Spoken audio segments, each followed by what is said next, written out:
October 9th, 1943. As this week begins, singer, actor, and producer Bing Crosby has just finished recording his future hit, I'll Be Home for Christmas. The song is written from the perspective of an overseas soldier longing to rejoin his family for the holidays. To soften any potential negative reactions, it will be released with the final line, if only in my dreams, added to the title in brackets. The BBC will ban it from being played on the radio in Great Britain for the duration of the war for fear of lowering soldiers' morale. Judging by how the Germans and Japanese are reacting to their turning war fortunes this week, it sure looks like it's only in anyone's dreams that those at war will be home for Christmas. In fact, it looks like before this is over, many, many more people, not even at war, won't see another holiday at all.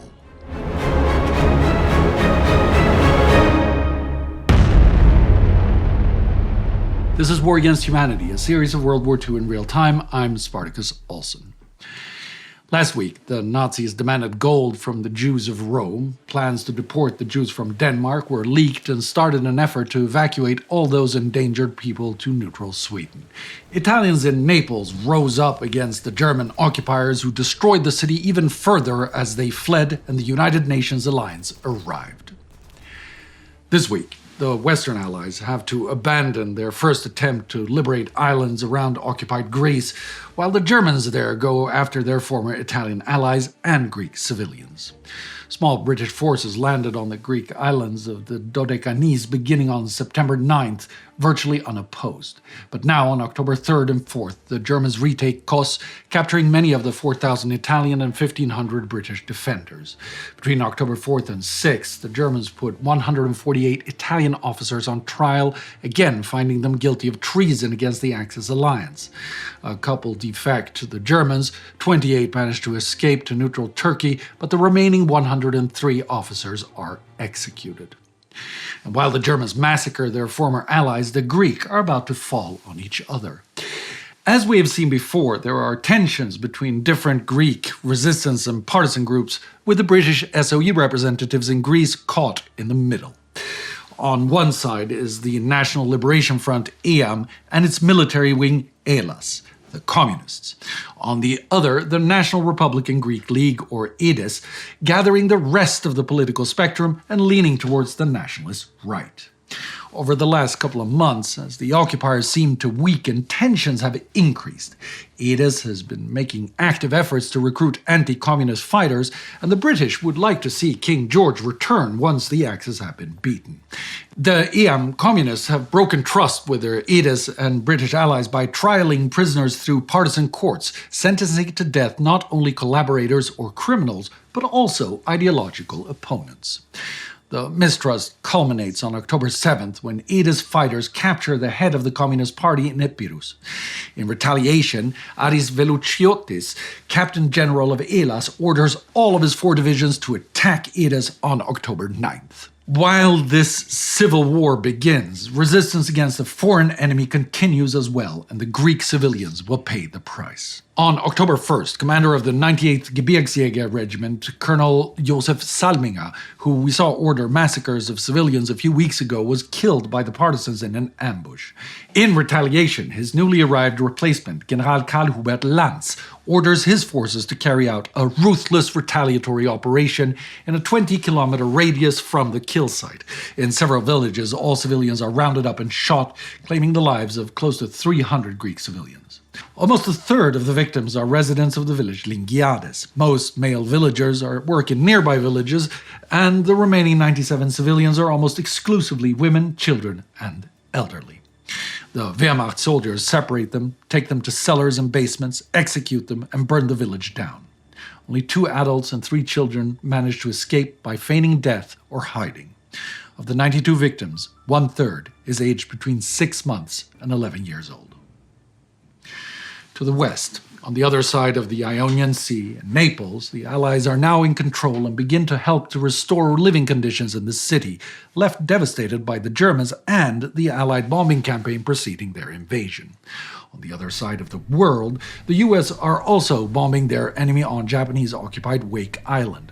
As you will have seen in Indy's reporting from this past Saturday, the Japanese retaliate by massacring 98 American civilians held prisoners there.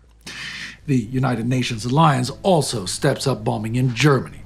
Raids in the previous fortnight have mostly failed to reach the intended levels of devastation.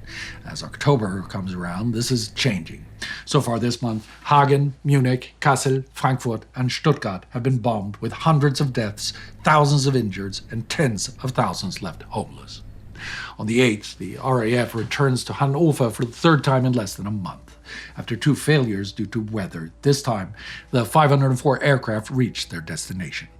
Large parts of the city are destroyed, including the Continental Rubber Factory, and fires break out all over. City officials activate a contingency plan, herding the population to open areas to save them from any firestorm. Still, up to 8,000 suffer injury from smoke inhalation and burns, 3,345 suffer trauma from debris and shrapnel, and 1,200 are killed. Not very far to the north from there, in Denmark, the struggle against Germany's war is not fought with bombs, but through spiritual strength. On October 3rd, Lutheran pastors all over Denmark read a letter written by their bishop, Hans Fuglsang Demgaard. Wherever Jews are persecuted for racial or religious reasons, it is the duty of the Christian Church to protest against such persecution, because it conflicts with the understanding of justice rooted in the Danish people and settled through centuries in our Danish Christian culture. Accordingly, it is stated in our constitution that all Danish citizens have an equal right and responsibility towards the law, and they have freedom of religion and a right to worship God in accordance with their vocation and conscience. And so that race or religion can never in itself become the cause of deprivation of anybody's right to freedom or property. Irrespective of diverging religious opinions, we shall fight for the right of our Jewish brothers and sisters to keep the freedom that we ourselves value more highly than life. A very public call to rise up against the occupying forces.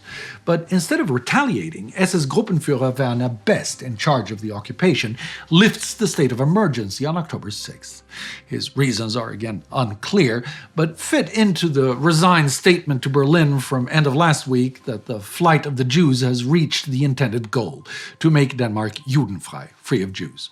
Effectively, with the laxer curfews and much less draconian oversight by the German occupiers all over Denmark, people increased their efforts to aid their Jewish brothers and sisters still in the country, giving them food and shelter, helping them acquire new identity papers, and co-financing the transit to Sweden.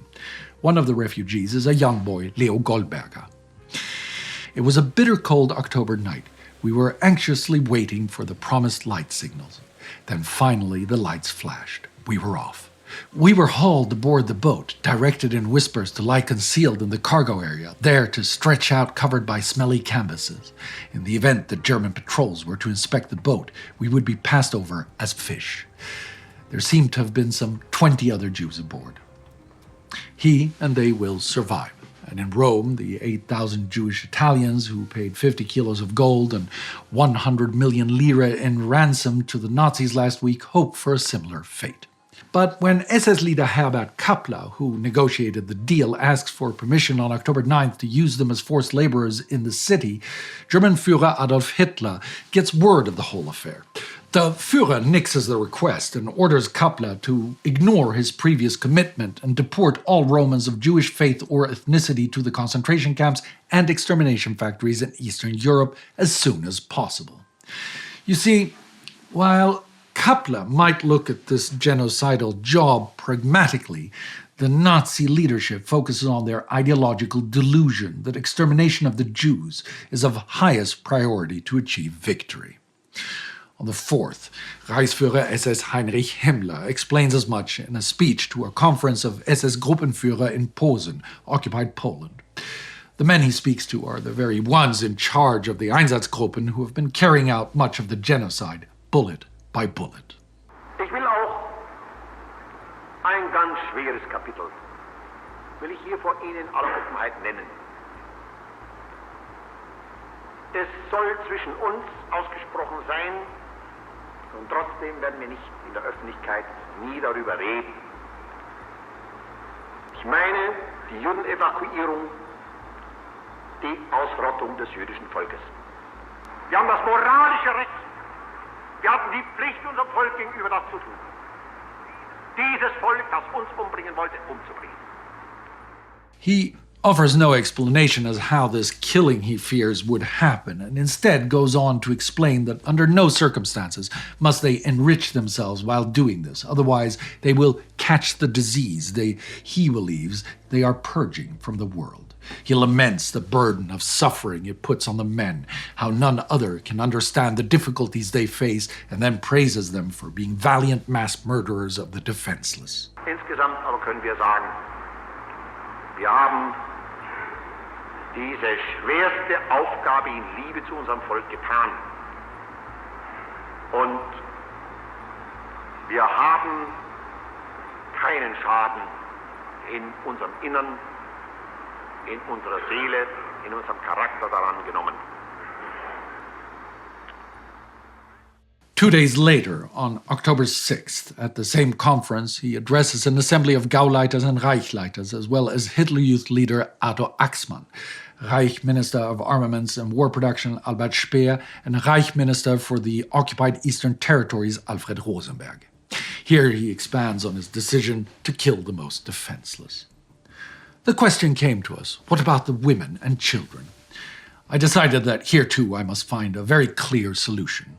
I didn't feel that I had the right to exterminate the men, that is to kill them or have them killed, and then let their children grow up to become avengers on our sons and grandsons. The very difficult decision to have this people disappear from the face of the earth had to be taken. In the organization that had the task to execute this decision, it was our most difficult one of all. After once again expanding on the burden of the poor perpetrators, he makes a prognosis. In the territories we occupy, the Jewish question will not be an issue by the end of this year. Then there will only be a remainder of single Jews left, the few who have managed to go underground. In other parts of the speech, he expands on why they have the right to be ruthless, callous, and murderous to anyone except the German race, especially the Slavs. We will never be brutal and callous unless it is necessary. That is obvious. We Germans who alone on this earth have a decent attitude to animals will of course adopt a decent attitude to these human animals. But it is a crime against our own blood to worry about them and to apply ideals to them so that our sons and grandsons have an even harder time with them. Words that should be put into the context of what has already happened. Of the over 4 million human beings killed in the Nazi genocides by this time in October 1943, close to a quarter have been children. 1 million infants, little boys and girls and teenagers. Not only have their lives been taken long before they were due, but they have suffered unimaginable terror under the humane treatment that Himmler speaks of, treatment that I have documented in case after case in the 80 episodes of this series so far. Violent separation from their families, witnessing the death of parents and siblings as they wait to die themselves. Young little girls forced to undress completely in public to be deloused with noxious chemicals. Systematic starvation, slavery, and rape. Beatings with clubs when the children ran in terror. Slow suffocation or death by exhaustion, heat stroke, hypothermia, and disease when crammed into cattle cars rumbling through Europe for days on their way to the death chambers. Deliberate mauling by guard dogs, and finally murder in the most gruesome way, including throwing babies in the air and using them for target practice and burning little children alive. This week, more children are added to the body count at Auschwitz in what seems to be a most cynical game of Nazi diplomacy. Back on August 21st, when the Bialystok ghetto was liquidated, 1,200 children were deported together with an unknown number of caretakers. The train they were on was taken first to Auschwitz, where their adult caretakers and 4 children were taken off the train and murdered. The train then went on to occupied Czechoslovakia and the Theresienstadt ghetto. There, they were not registered as usual, marched through the ghetto under secrecy, housed in a separate guarded section, and assigned 53 Czech volunteer caretakers, mostly doctors and nurses, one of them Ottla Kafka, author Franz Kafka's youngest sister. During the weeks of September, some ghetto inhabitants gained access to them and will testify that the children were kept under unusually good conditions with adequate levels of nutrition and sanitation. The children in turn inform the inhabitants of the mass murders they have witnessed, making the inhabitants fully aware for the first time of their, and those already deported's, likely fate. One of the people who gain access is Alfred Freddy Hirsch, 24-year-old German-Czech Jewish gymnastics teacher who has been taking care of children in the ghetto, making their existence somewhat less terrible. He is caught sneaking into the Bialystok children's section and deported to Auschwitz with the 5,000 that we saw go there a couple of weeks ago. We will get back to Freddy's fate in the months to come. In any case, what exactly is going on with the children remains unclear to this day. But we know that earlier this year, Swiss diplomat Anton Felscher came to the Nazi government with a British proposal to allow 5,000 Jewish children to go to Palestine via Sweden. It seems that these children were to be used as a negotiating chip to get concessions from the Allies in return, although there are no indications that the British or Felscher were aware of these specific children's existence. Then, in early October, SS Obersturmbannführer Adolf Eichmann, in charge of the logistics of the genocide, directs that the children and their caretakers shall be taken to Auschwitz on Himmler's direct order. Eichmann will testify that this was part of a change of heart by Himmler, that no Jews under any circumstances should be allowed to go to Palestine. One of Eichmann's deputies, Dieter Wislitzeny, will claim that the original plan was to take 10,000 children to Theresienstadt to use them as hostages for Allied concessions. But that Nazi collaborator in exile from Palestine, the Grand Mufti of Jerusalem, Mohammed Amin al-Husseini, wouldn't agree, and Himmler therefore cancelled the plan. It should also be noted that the decision is taken in the very days when Himmler is speaking in Posen, describing his thoughts about murdering children. On October 5th, the 1,096 children and their 53 caretakers are herded into cattle cars as Transport DN/A and taken to Auschwitz, where they arrive on October 7th. They are taken straight to the crematoria, gassed to death, and incinerated. It's a clinical description of their fate that belies the reality of it. We know that already when arriving at Theresienstadt, the children panicked as they were sure they were about to be gassed and struggled against their captors. Although no survivors exist that witnessed these specific children's last moments, we have eyewitness accounts of other transports arriving at Auschwitz with children without their parents. In absence of the comfort of loving adults calming them in the face of inevitable death, many children would not go quietly. Unable to understand the unsurmountable force they faced, but terribly aware of what was about to happen, they would refuse to move forward, desperately try to run and hide, scream, cry, be beaten into submission with billy clubs, and forced into the gas chambers with dogs and whips. Never forget.